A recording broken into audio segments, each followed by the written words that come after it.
Suscríbete a nuestro canal de YouTube y síguenos en Spotify. Radio U Central 107.1 FM en el corazón de Santiago.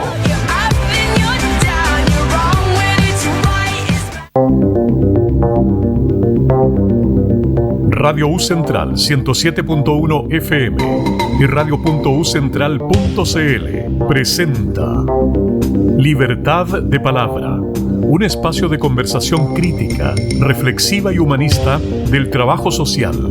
Conduce Hugo Covarrubias con la participación de Camilo Mirosevich. Hola a todos y a todas, ¿cómo están nuestros queridos Radio Escucha acá en Libertad de Palabra en el 107.1 FM Estéreo en el corazón de Santiago? Hoy día con una temperatura ya de verano, 31 grados, qué calor de locos negra, yo me quiero bañar. Ay, que te acuerdas de esas canciones antiguas que habían como de Radio Coquimbo, así como de las radios rurales. Pero muy contento de estar al aire acá en Libertad de Palabra, como siempre, en vivo y en directo. Hoy día estamos a 13, 12, ya ni sé qué es la fecha. ¿Cuánto estamos? A 13. 13 de noviembre.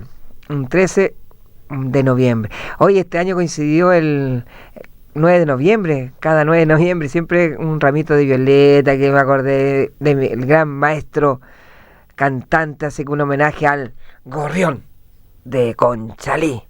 Oye, estamos aquí, también saludamos a nuestros queridos amigos, colegas, y que están aquí siempre presentes tras bambalinas, pero son los más importantes, prendiendo botones, ahora contienen paneles de luces, parece arbolito de Navidad, todo lo que tienen ahí atrás, pero bueno, muy contento de ellos. Saludamos a Francisco y David, que están detrás de bambalinas, que como siempre hacen posible que toda la parrilla programática de 24/7 funcione. ¿Tú sabes que a mí lo que la radio funciona 24/7? ¿Sabías eso, no?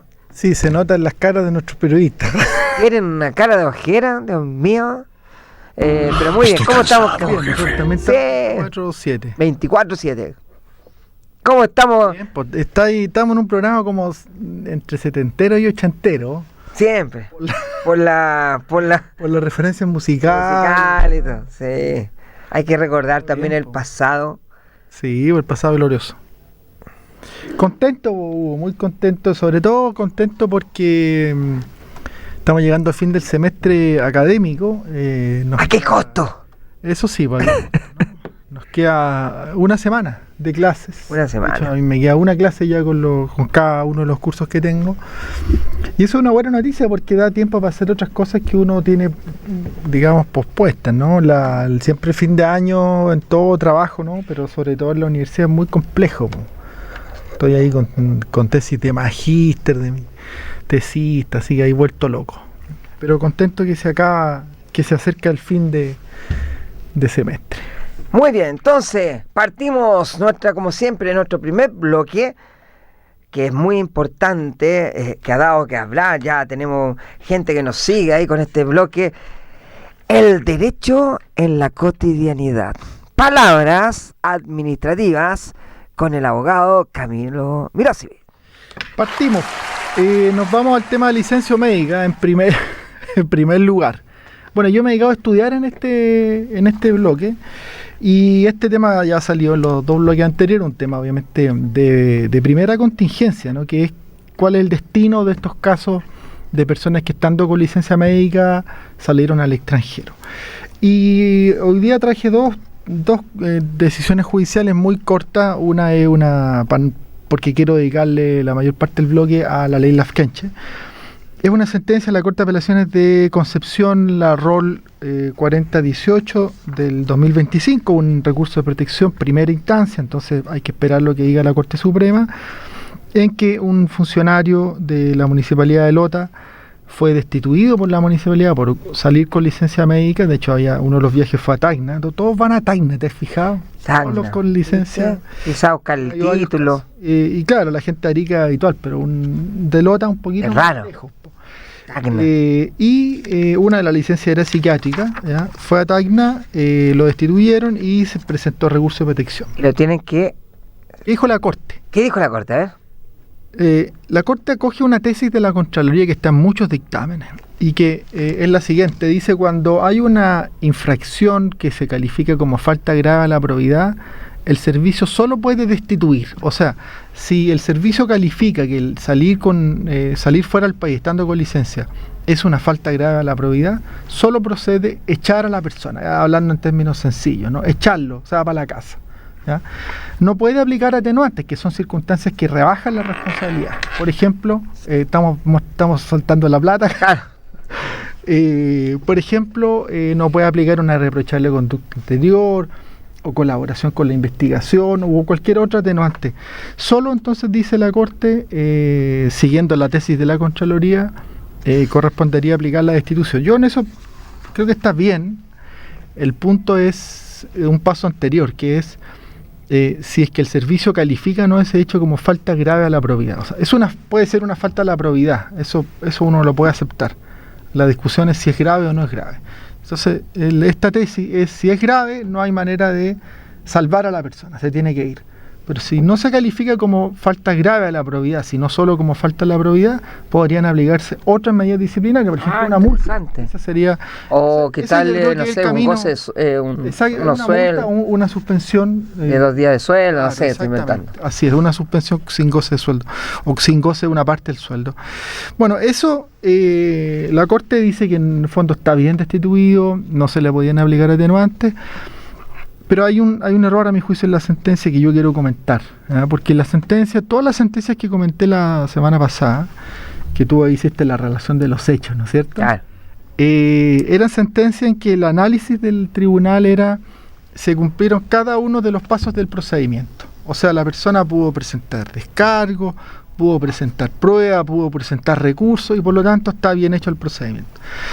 Y acá la sentencia hace lo mismo. La sentencia se va al procedimiento y dice: está todo perfecto, o sea, se cumplió todos los trámites que hay que cumplir, y en eso me parece bien.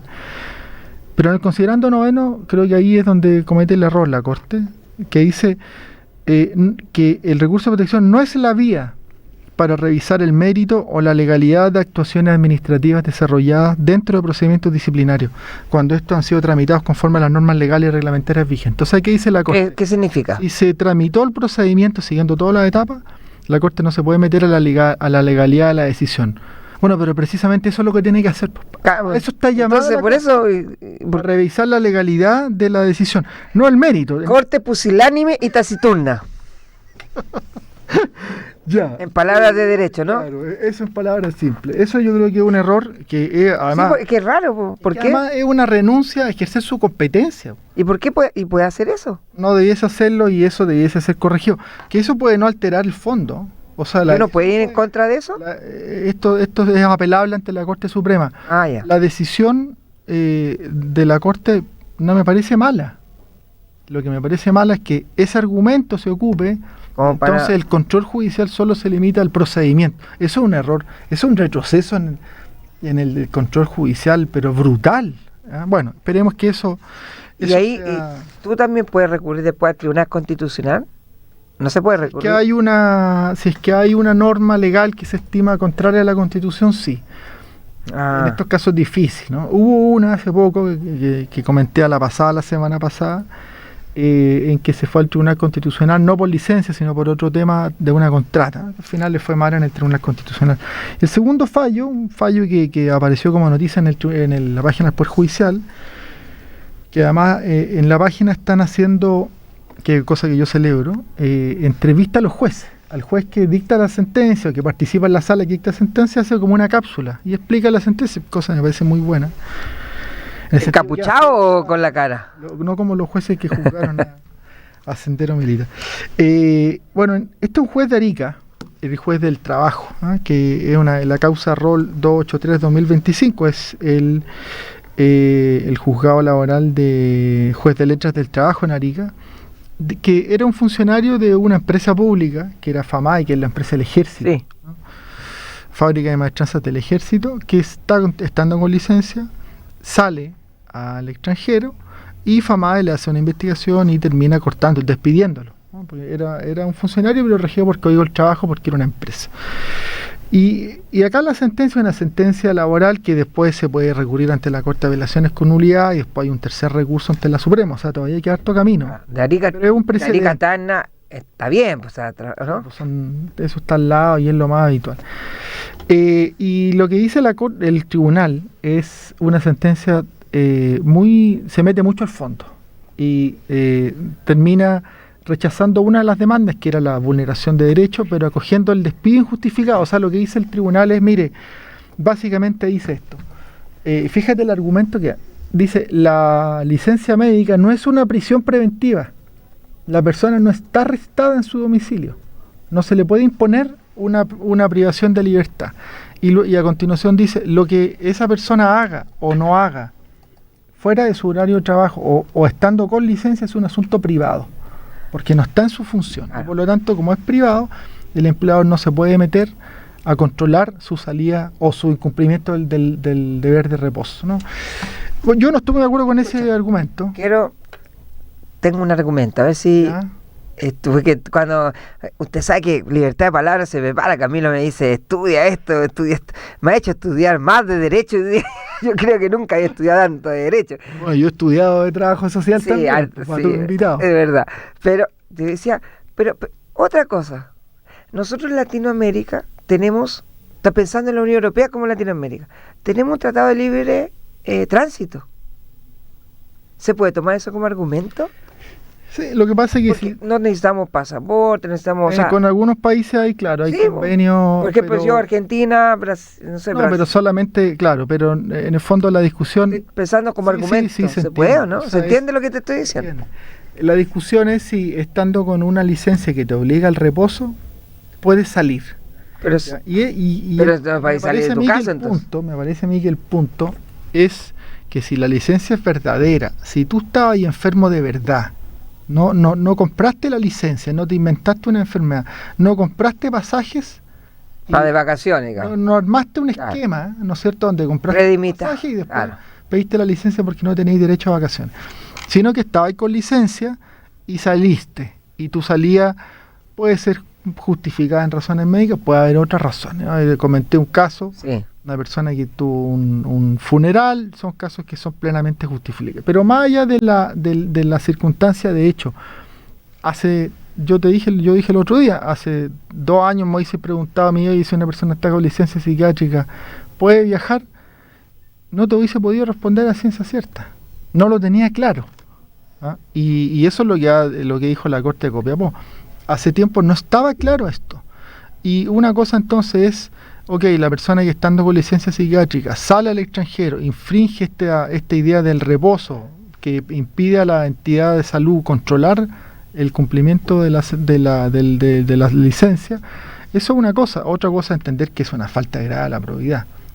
Ahí está el punto. Yo creo que ahí está la discusión. Claro, la discusión no está en la licencia, está en la ética de la persona. Exacto, y en las circunstancias. Y bueno, lo que dice este tribunal, me parece un poquito exagerado decir que lo que él haga fuera de la jornada es problema de él, porque eso un poco atenta contra un deber que tienen los funcionarios, que es el de mantener una vida privada acorde a la dignidad del cargo. O sea, hay ciertos deberes que se proyectan más allá de la jornada. Como lo podemos ver al presidente. Claro, ¿no es cierto? En la estado de intemperancia o uno cumpliendo con los deberes, no sé, de tránsito, digamos. Así es. Por eso que, claro, acá habrían problemas, ¿no es cierto? Si nos aplicara ese deber a nosotros. Totalmente. Estaríamos expulsados de Chile. Claro, dicho eso, bueno, ese era el comentario. Claro, el juez se va en esa, dice, la licencia no es una prisión preventiva. No estáis preso en tu domicilio, y entonces dice, está mal despedido. Y ordena el reintegro del trabajador. Ahora, esto se va a ir de nulidad y esto todavía queda harto camino. Y esto se va a demorar mucho más.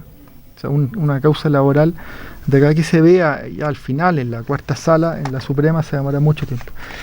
Y el segundo tema y último, que le quiero dedicar un poquito de tiempo, es el tema de la ley Lafkenche. ¿Quiénes son los Lafkenche? Gente del pueblo del mar. Así es. Gente pueblo del mar, algo así, ¿no? ¿No es cierto? Como las Kenche, como gente costera. Sí, pues. Eso es, como la gente de mar, los mapuches del mar. Sí, pero, sí. ¿No es cierto? Acuérdate que yo estuve en Fresia, en la 10ª región, y trabajé con las comunidades. Cuando hiciste tu voluntariado, servicio país. Sí. De eso vamos a hablar. Ahora, vamos a hablar entonces de la ley Las-Kenchi, ¿cierto? Entre las costas, los derechos y la justicia, y la crisis del Poder Judicial, que también me queríamos después del segundo bloque. Claro, pero la primera... Después del segundo bloque nos vamos ahí a... Pero el primer bloque, la ley Las-Kenchi. Cuéntanos un poco, Camilo, de qué se trata la ley, si sabes más o menos cuándo surgió, en qué contexto, cómo se aprobó, no sé, cuéntanos un poco de la ley Las-Kenchi. Estoy tratando acá de encontrar mis apuntes. Ya. Bueno, la ley Las-Kenchi en realidad no se llama ley Las-Kenchi, fue el nombre que se le dio al grupo que impulsó, ¿no es cierto?, la dictación de esta ley. Esta ley se dictó en el gobierno de Michelle Bachelet I y tiene por número ley 20.249. Tiene un reglamento también, que es un reglamento del Ministerio de Desarrollo Social. Entonces es una ley que ya tiene harto tiempo, que sale... que tiene por objeto, fíjate lo que dice el objeto, es mantener las tradiciones de comunidades indígenas que están vinculadas al borde costero, pueblo originario que están vinculados al borde costero, y la idea entonces es mantener esas tradiciones y también preservar el uso de los recursos naturales que tenían estas comunidades en su relación con el mar. Y el supuesto para otorgar la figura que es la de protección que establece esta ley es que haya un uso consuetudinario. O sea, esta ley protege las costumbres, los usos tradicionales consuetudinarios de los pueblos originarios en su relación con el mar. Y cuando hay ese uso consuetudinario, o sea, un pueblo que ha tenido históricamente una relación con el mar, que ha ocupado parte del territorio, del borde costero, no es solo el mar, es la playa, los terrenos de playa y el mar territorial, se les da una figura de protección que se llama los espacios marinos costeros de los pueblos originarios. Y esta figura lo que hace es permitirle que al final sea el pueblo originario, la comunidad del pueblo originario, porque no es que sea el pueblo completo, son comunidades, la que administre ese espacio, ¿no? Y tiene que tener un plan de administración, un plan de por ejemplo, si van a ocupar los recursos bentónicos, los que crecen en el subsuelo marino, en fin, ¿no? O sea, realizar actividades en el borde costero. Para eso está este espacio. ¿Cómo afecta eso a los pueblos costeros? Bueno, eso... El punto acá es que cuando se le entrega este espacio, que termina en el fondo sacando un bien nacional de uso público como el mar, ¿no? Parte del mar, el mar territorial y la playa, y se le pasa a un grupo, a una comunidad, se excluye entonces el uso general de todas las personas de ese sector y se le pasa a un grupo. Y yo creo que el problema de esto, hay varios problemas. Esta ley es una ley que hoy día ha dado mucho, ha generado mucha complicación porque tiene paralizada parte del desarrollo económico, el desarrollo de actividades marítimas, sobre todo en la zona sur, como voy a explicar. Entonces, esta ley le da un espacio a los pueblos originarios, a las comunidades indígenas, para que ellos administren. ¿Cuál es el problema? Que en esos espacios ya hay otras concesiones, o pueden haber otras concesiones, de otros, de empresas, por ejemplo, concesiones acuícolas, áreas de manejos de recursos bentónicos, concesiones marítimas, etcétera. Entonces se genera ahí un conflicto de intereses. ¿Qué interés es preponderante? El interés de la comunidad de administrar un espacio, además, y esto me parece muy malo en la ley, un espacio que no tiene límite en el tiempo. O sea, ese espacio se le entrega a perpetuidad. Hay algunas causales que se les puede quitar, pero son casos de incumplimiento grave. Pero se le entrega a perpetuidad un espacio a una comunidad y eso, es un problema porque eso equivale entonces a que el Estado se desprende de la administración de una parte del territorio y priva entonces también a la gente del uso común sobre un bien nacional de uso público. Y esta idea del uso consuetudinario era un uso generalizado, o sea, por la mayoría de los miembros de una comunidad indígena, y que sea habitual como una manifestación de su cultura, o sea, que la comunidad, que el grupo ocupara parte del territorio, la playa, el mar, para hacer sus actividades que pueden ser religiosas, recreativas, pescaran, cultivaran algas, etcétera. Pero el problema, creo que uno de los problemas adicionales, ya dije uno, la falta de plazo. El segundo tiene que ver con el carácter, la definición de uso consuetudinario. que está en el reglamento. El reglamento dice que, si yo te pregunto un uso consuetudinario de un pueblo originario, uno se le viene a la cabeza, entonces, como los usos históricos, pues cuando andaban en canoa, o sea, 300 años de uso consuetudinario. La historia. Pues. ¿Qué dice el reglamento? Dice, vas para entender uso consuetudinario 2 veces en 10 años. Eso es uso consuetudinario. Agregue detalles más, detalles menos. ¿Eh? O sea, eso es nada. Eso es nada. ¿Y quién hizo esta ley? Este es el reglamento. ¿Ya? Dios mío. Se hizo en un contexto donde hay una un poco por los abogados más bien indigenistas. Pero esta idea de la romantización en Rapa Nui. Sí, también conoce, también. Pero yo abordo, ¿no?, los temas. No, yo no tengo nada que ver con esta ley. No, te digo también. Yo me desmarco. ¿Influye también esta ley en sí, pero allá no tiene aplicación. En la práctica no tiene aplicación. Podría tenerla, pero no tiene aplicación allá. Y hay otras figuras, hay áreas marinas protegidas, hay 5 áreas protegidas. Pero podría pasar allá, efectivamente podría suceder. Pero no. Sí, pero no, exactamente, pero no sucede. Pero fíjate que esta ley entonces entiende que el uso consuetudinario es 2 veces en los últimos 10 años. Y la ley tampoco fija un límite a cuánto pueden pedir, a cuántas hectáreas puede pedir una comunidad. Tú pensás en una comunidad de 50 personas, tú decís, bueno, va a pedir una parte del borde costero, una parte tú decís, no sé, pues 10 hectáreas, que es lo que más o menos puede haber ocupado, ¿no? Históricamente. No, piden 10.000 hectáreas. Entonces, ¿pero cómo? O sea, ¿qué capacidad real pudo haber tenido un pueblo originario, una comunidad, para ocupar 10.000 hectáreas? Bueno, entonces después voy a dar algunos datos, ¿no? Antes después de terminar de hacer el análisis general de la ley.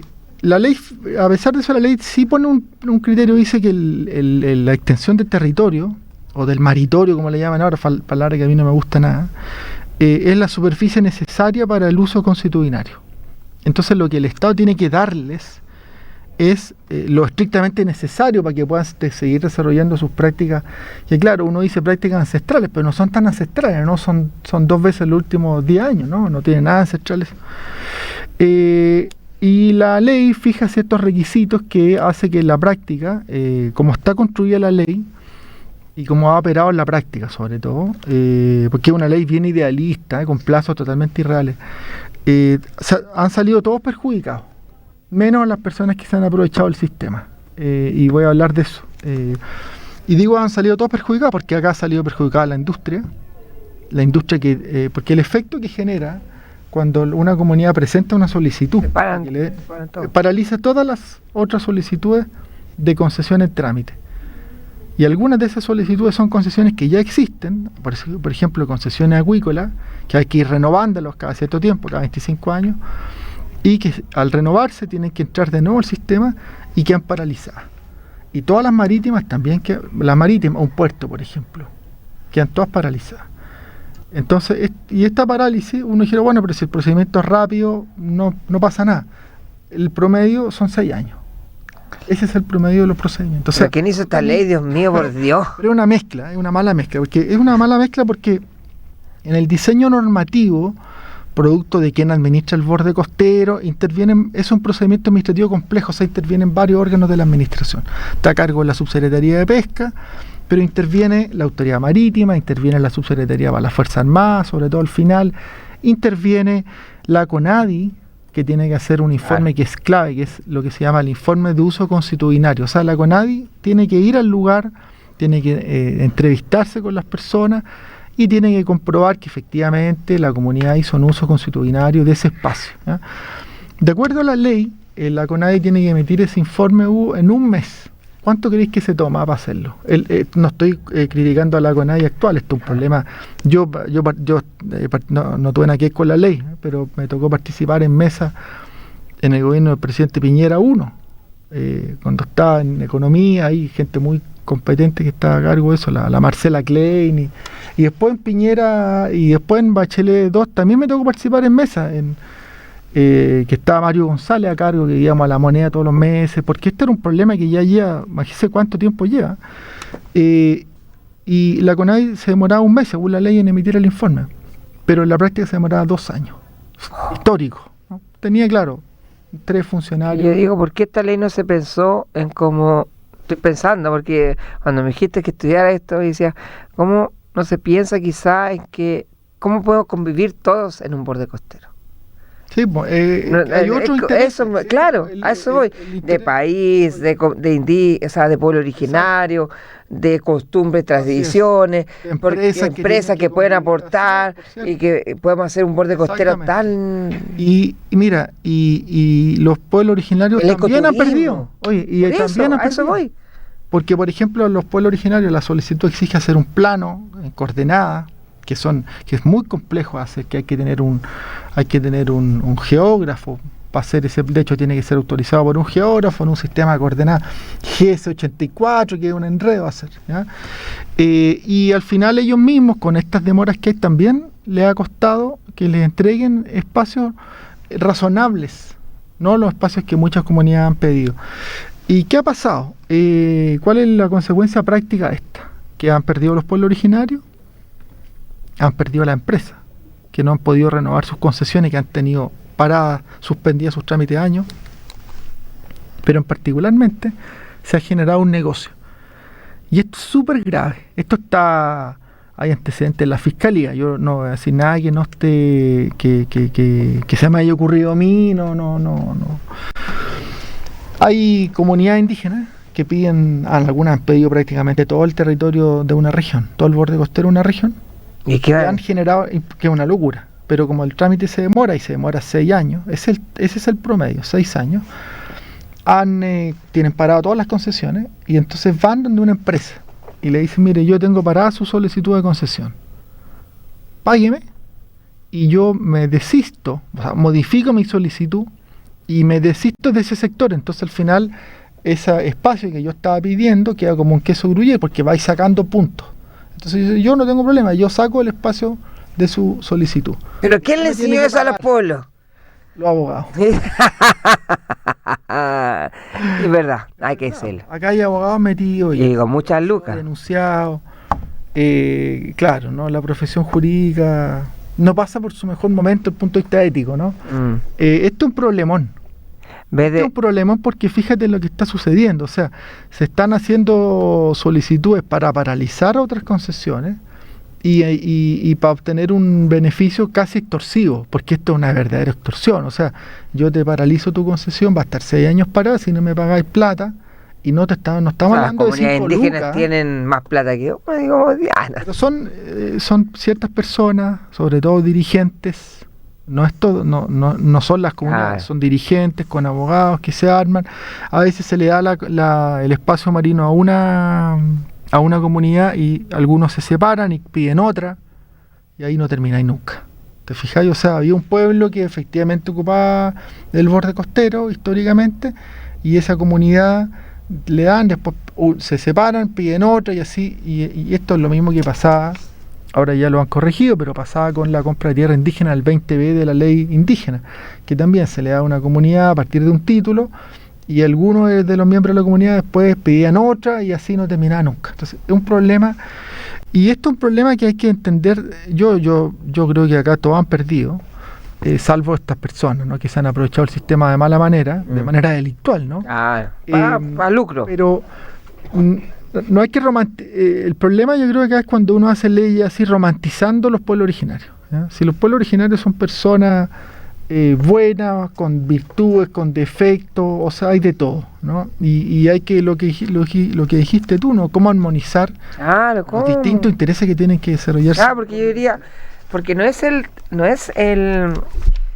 territorio, el territorio no es ni siquiera pues el territorio es de todas las personas que habitamos el mundo. El territorio no es propio de nadie, ni siquiera de los... Pues también es como... estamos hablando de las propiedades privadas, estamos hablando del borde costero. Claro, y yo creo que... Por eso digo que el territorio, cuando nace esta cuestión de... el concepto de propiedad, porque quizás los pueblos originarios tampoco ellos sentían que estaban en una armonía con el territorio. Pero cuando nace toda esta cuestión de la propiedad en sí, Claro, la gente empieza, porque dejaron de ser nómades, entonces empezaron a quedar en ciertos territorios, ¿ya? Pero no es que pasa aquí, pasó en todo el mundo. Pero sin embargo, yo lo que digo, no es el ser humano el que es propio del territorio. El territorio es propio por sí mismo. Hay que defender el territorio, no a las personas por sobre el territorio. Claro, y entonces ahí debiésemos tener un acuerdo, un consenso, como ese territorio que ni siquiera me pertenece a mí porque llegué primero tú, porque la vida es así, cómo armonizamos costumbres, tradiciones, distintas necesidades de uso. Claro. Porque a priori... Por eso el cinche, presidente. Algunos datos. Llegar a acuerdo, ¿no? Es difícil, pues súper difícil. Y por eso también hay que tomar decisiones con un poquito más de templanza en esto, claro. ¿no? Mira, se han presentado 108 solicitudes desde que se dicta la ley, gran mayoría de la región de los lagos, en el sur. 108. Porque ahí está el pueblo quenche, pero se han presentado en varias regiones, también en el norte, pero la mayoría son de los lagos. Y ahí está mal problema con las concesiones de acuicultura, que están concentradas en la décima, en la undécima, principalmente, exactamente, están en los lagos. De esas 108 se han aprobado 38. Y hay se ha destinado, fíjate este dato, en esas de las 24 que se aprobaron 38, pero ya afinadas, con procedimiento terminado, hay 24. Y en esas 24 se le ha destinado 220.000 hectáreas. O sea, esas 24 espacios marinos corresponden a 220.000 hectáreas. Pero fíjate lo que se ha pedido. O sea, lo que han solicitado las comunidades indígenas ha sido 3,8 millones de hectáreas. Es una locura. O sea, es una desproporción. Es decir, destinemos todo el borde costero, todo el mar, para nosotros, entonces para los pueblos originarios. Y cerremos y no hagamos nada más, no podemos ocupar el mar. Eso no tiene ni un sentido, no tiene ni una lógica. Eso ha generado que se superpongan, o sea, que se produzca este efecto suspensivo sobre 1.500 solicitudes de concesiones acuícolas. La industria en la acuicultura no es una industria particularmente querida, es una industria que ha tenido muy mal manejo ambiental, de práctica, sin ninguna duda. Sí. Ese no es el punto de discusión, ¿no? Eso lo podemos discutir. Para eso hay otros canales. Claro, ¿no? Medio ambiente. No es esta fórmula la manera para pasarle la cuenta por las malas prácticas que han tenido, que yo yo soy bien crítico de la industria. Y no tengo ni un cliente tampoco en mi oficina de la industria del salmón. No tengo tampoco problema personal, pero creo que la sede para debatir eso es mérito. Porque tú estás viendo, tú como abogado estás pensando, bueno, pensemos como esto del bien también, del consenso, de cómo logramos que todos podamos... Por eso se llama interés general. Qué bonita palabra. ¿Cómo se logra eso? ¿Cómo pedían ¿cuánto? 3,8 millones de hectáreas. 3 millones... Y bueno, ¿y por qué está? Una hectárea es como... Una hectárea es una cancha de fútbol, ¿no? Son 10.000 metros. Por eso decía, ¿dónde están concentradas? De las 108 hay 78 en la región de los lagos, que es donde están las concesiones acuícolas, ¿ya? Entonces hay comunidades que han pedido prácticamente toda la región. La tramitación, ya la dije, son 6 años de tramitación. Es el promedio, es una locura. O sea, acá hay un problema en nuestro país, y hay un problema también de la administración, pero también es difícil mover imagínate los órganos que intervienen: la subpesca, la CONADI, la Armada, el Ministerio de Desarrollo Social, eventualmente si el informe de la CONADI es desfavorable, la Subsecretaría para la Fuerza Armada, y hay un órgano que se llama la Comisión Regional de Uso del Borde Costero, que es órgano clave en esto, porque este órgano es el que tiene que decidir si aprueba la solicitud, si rechaza la solicitud o si le propone modificaciones al solicitante. Y este órgano es un órgano que no está creado por ley, un órgano que está creado en un instructivo presidencial del año 97, que se modificó hace poco, el año 2022, y que está presidido por el gobernador regional, están los delegados, el delegado regional, los delegados provinciales, están los alcaldes de las comunas de la región, están Ceremis, la autoridad marítima y representantes del sector empresarial y de los pueblos originarios. O sea, un órgano de carácter colegiado, que en general tiene funciones solo consultivas, salvo en este caso, en que la ley le da facultad resolutiva. Y entonces, después de todo el trámite, informe de uso constitucionario, va a la Comisión Regional de Suborde Costero y la comisión decide si acoge la solicitud o rechaza o le dice al solicitante, mire, está pidiendo mucho, modifique, ¿ya? Y han habido algunos casos, varios casos en que las comisiones regionales han rechazado solicitudes, fíjate, en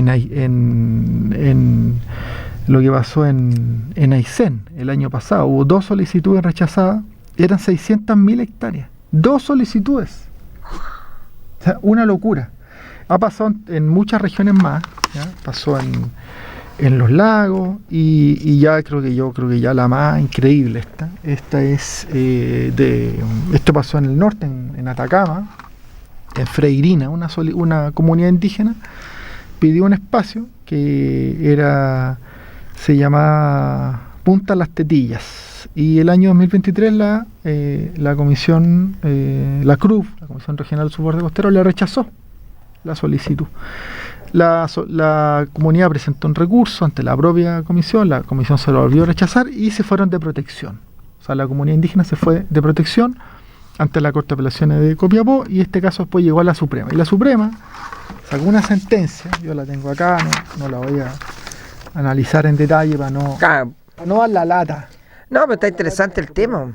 Es si alguien la quiere ver, el rol 1688 del año 2005, una sentencia que salió ahora, el 11 de noviembre, o sea, una sentencia ultra reciente, donde lo que dice la Corte es que el rechazo de la comisión no está fundado y quiere que le dé más razones. ¿Y qué dice la comisión? La comisión regional rechaza por un argumento que es muy razonable, es la cantidad de espacio que usted está pidiendo es desproporcionado y es injustificado. Pero eso a la Corte, claro, pero eso a la Corte no le basta. La Corte exige que haya mayor argumentación, cosa que desde mi punto de vista no tiene ningún sentido. Claro, ¿para qué? Es una decisión descontextualizada. O sea, ya y desproporcionada. Desproporcionada, porque justamente lo que tiene que hacer la Comisión Regional es lo que tú decías, y es compatibilizar uso. Esto puede ser para los pueblos originarios, pero también necesitamos un puerto, también necesitamos que haya otras actividades productivas, y no solo productivas. Fíjate que esta solicitud comprendía una reserva nacional, que también queda parte de la reserva, ¿no? Bueno, este es un caso, yo diría, una sentencia que a mí no me parece equivocada. Yo creo que este tema podríamos seguirlo la otra semana que me gustaría que quizás como abogado, te lo dejo de tarea, a ver, vamos a dejarle tarea a nuestro abogado, si te pusieran a ti como un mediador de esta ley hoy día. Esto te lo dejo para que lo estudies, porque es una pregunta que quizás es bien compleja de responder hoy día. ¿Qué cambiarías a la ley, o cómo podrías trabajar con las comunidades y todo esto? Pero esto lo dejo como una tarea. Sí, buena. Quizás para que pregunte, pregunta. Mira, yo que en un momento de mi vida me dedicaba un poquito a esto, yo diría que un paréntesis. Se trató de hacer una modificación de esto. Hay un proyecto de ley en trámite en el Senado, que es un proyecto de ley que tiene algunas cosas bien razonables. Limita el efecto suspensivo por 2 años, por ejemplo. O sea, 2 años van a estar suspendidas las otras solicitudes de concesión, no más de 2. Eso me parece buena, pero no soluciona el tema de fondo. No. Acorta el tiempo, ¿no? Claro, acorta el tiempo entre comillas, 2 años igual es harto. Es harto. Y hubo un intento el año pasado, un intento incorrecto, fue la ley de presupuestos, de meter una glosa que impidiera que ingresaran nuevas solicitudes. No tenía ni un sentido, una muy mala solución, claro, frente a un problema que existe, pero un mal camino que fue declarado inconstitucional por el Tribunal Constitucional. Mira, yo lo que me ha tocado ver en mi trabajo, mi experiencia profesional, siempre limitada, porque uno no se la sabe todo. Solamente decir que cuando uno se sienta con las comunidades, y ahí me tocó sentarme con los lafkenche, hay mucha desconfianza hacia el Estado. Entonces los dos desconfían porque tú te sentás ahí representando al Estado, y antes que ti se han sentado 9 gallos y muchos le han mentido, entonces no les resulta, piden solicitud, no les resulta, no tienen recursos para contratar los profesionales para hacer la solicitud, y después terminan algunos, dicen, ¿sabes qué? Mejor cobrémosle a la empresa. Entonces, una pésima práctica. Pero es difícil trabajar, porque es difícil construir una confianza que se ha perdido o que quizás nunca estuvo, sobre todo con las comunidades mapuche, de origen mapuche. Entonces, bueno, habría que repensar el modelo, y el problema es que repensar el modelo implica asumir un costo político y además hacer una consulta indígena, porque tú no podés modificar la ley sin pasar por consulta indígena. Y eso es un trámite particularmente complejo, más en estos días. Qué bueno. Ese fue mi análisis. Oye, vamos a la primera canción, se nos pasó todo el bloque. Elegiste una canción muy buena, que es de mi época. Elegí, a ver, chuta, sí, de mi época. No, era del 1997, creo que por ahí es. Porque me acuerdo mucho de mi época de preuniversitario, que escuchaba este grupo que me encanta mucho, que lo pusiste. Estos grupos estadounidenses. Sí, pues esta canción es anterior. Esta es del 93. ¿Viste? Pero por ahí. Sí, por ahí. Claro. Sí, pues, sonaba el 97. Sí, pues. Claro.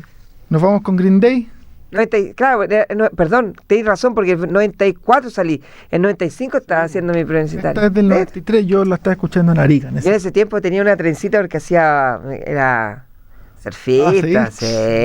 ¿Cómo andaba ahí? Perfecto. Tenía pelo ahí. Nos vamos con Green Day. Central 107.1 FM. Estamos presentando Libertad de Palabra, con la conducción de Hugo Covarrubias y la participación de Camilo Mirosevich.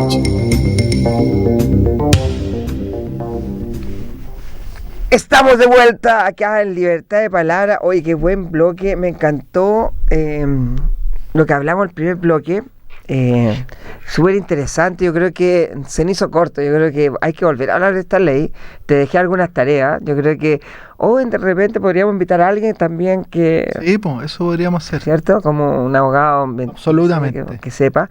Así que, no, súper interesante. Yo, antes de seguir con la contingencia, quiero mandar un saludo. Acuérdate que estamos celebrando el Día del Trabajo Social. Bueno, celebramos todo este año, pero el 11 de noviembre se celebró el Día del Trabajo Social, y quiero mandar un saludo a todos mis estudiantes también, a los chicos también del taller 2B, que bacán, así que un saludo para ellos también, que soy profesor también de otra universidad, así que también de la Alberto Hurtado, así que les mando un cariñoso saludo a ellos, que hoy día me pusieron el profesor on fire, así que mucha energía, y creo que te anda muy bien, que me anda muy bien el sobrenombre, así que un saludo a todos y a todas a ellos. Y quiero decir que vi la evidencia de la existencia de la trenza. Hay una foto ahí donde aparecía Hugo, tenía pelo, trenza, haciendo además una una chilena y una tremenda. Una chilena. Oye, queda muy bien el sobrenombre. Sí, así que no, contento de que estemos pasándolo. Fue interesante lo que hablamos hoy día sobre la ley, y también nos queda un poco tiempo para también reflexionar en torno a lo que nos está pasando con el Poder Judicial. O sea, ya esta cuestión es como... Lo único que faltaba era el Poder Judicial, y cae el Poder Judicial. Cae. Bueno, yo creo que esto se resume muy bien, como dijo el comediante Ricardo Meruane, que yo lo fui a ver a todo esto. ¿Viste la foto que puse ahí en mi Instagram? Sí. Lo fui a ver a un restaurante Good, hace muy poquito. Y mandé una carta al diario, al Mercurio. Y la carta se titula Poder Judicial, 2 puntos. Y dice, peinando la muñeca, punto. Ricardo Meruane. Espectacular. Es el resumen de lo que está pasando. O sea, hay una ex ministra que fue removida por la propia Corte, después destituida en acusación constitucional, que se aprovecharon de destituir a otro ministro que no tenía nada que ver, ¿no? ¿Te acuerdas cómo se llama? Sergio Muñoz. No tenía ni una relación que ver con caso de corrupción, pero lo metieron ahí en el paquete y bueno, terminó siendo destituido. Y no era santo de mi devoción, pero injustamente, pues no tenía nada que ver lo que él se le imputaba con lo que pasaba con la ex ministra Vivanco, ¿no? Y que además, en paralelo, una investigación penal arroja ahora que se le pagó coima. O sea, no solo estaba metida con Hermosilla, con pasar la información y ofrecerse a integrar sala para favorecer a Hermosilla, y además para favorecer al Ministerio del Interior del gobierno anterior, porque todo esto lo hacía Hermosilla, aparte de lo que él hacía con Vivanco, era porque era el abogado del Ministerio del Interior cuando está Chadwick de ministro del Interior, ¿no? Que no es que Hermosilla fuera así nomás solo, ¿no? Un pelele. Era abogado y tenía su oficina, pero también era asesor de Chadwick, y un asesor bien influyente, ¿no?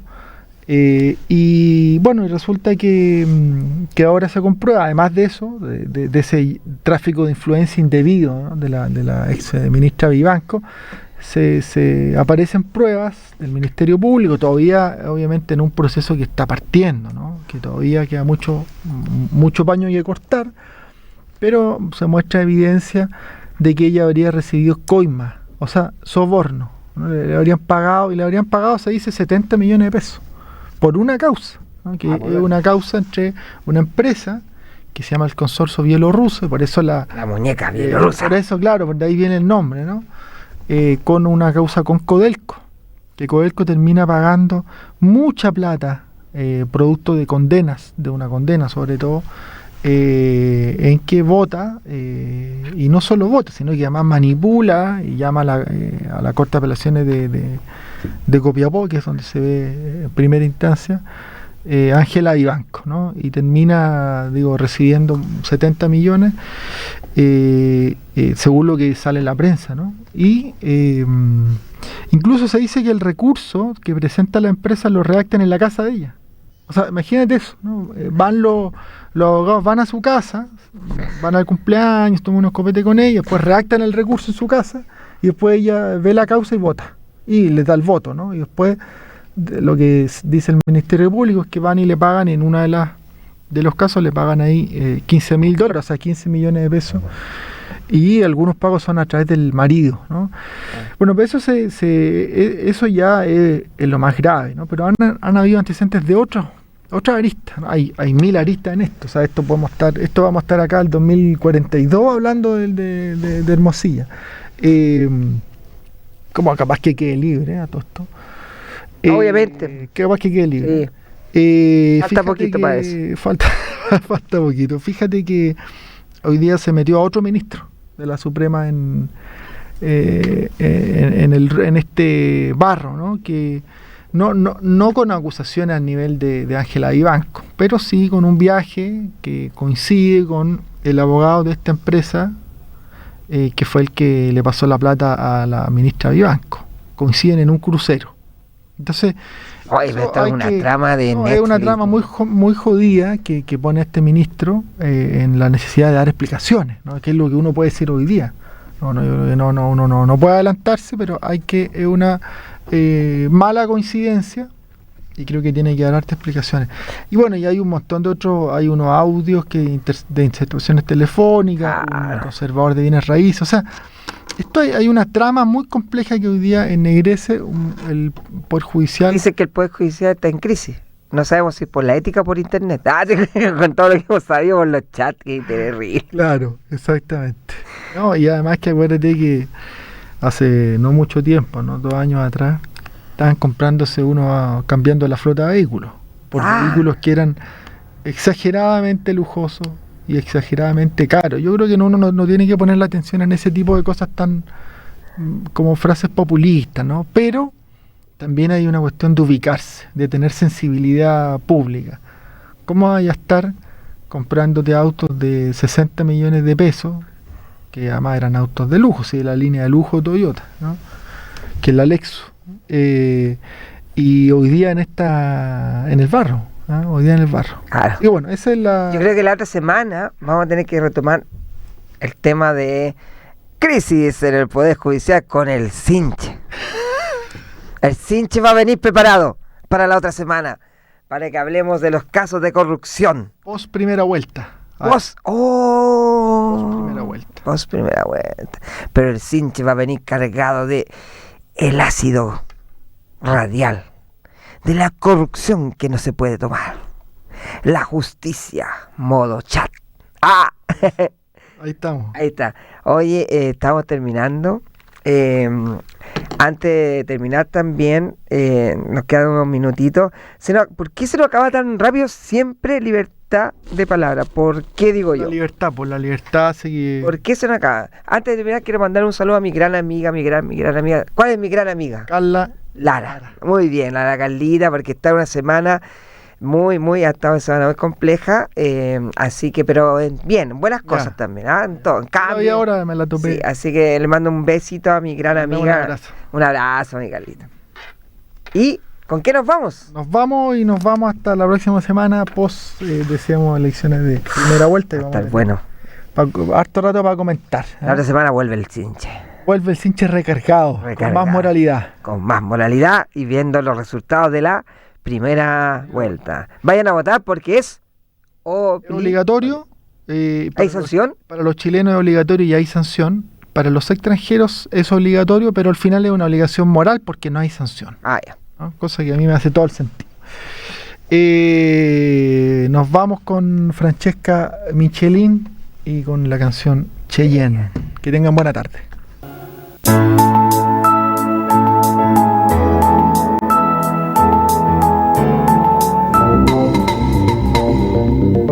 Radio U Central 107.1 FM y radio.ucentral.cl presentó Libertad de Palabra, un espacio de conversación crítica, reflexiva y humanista del trabajo social. Hasta la próxima semana.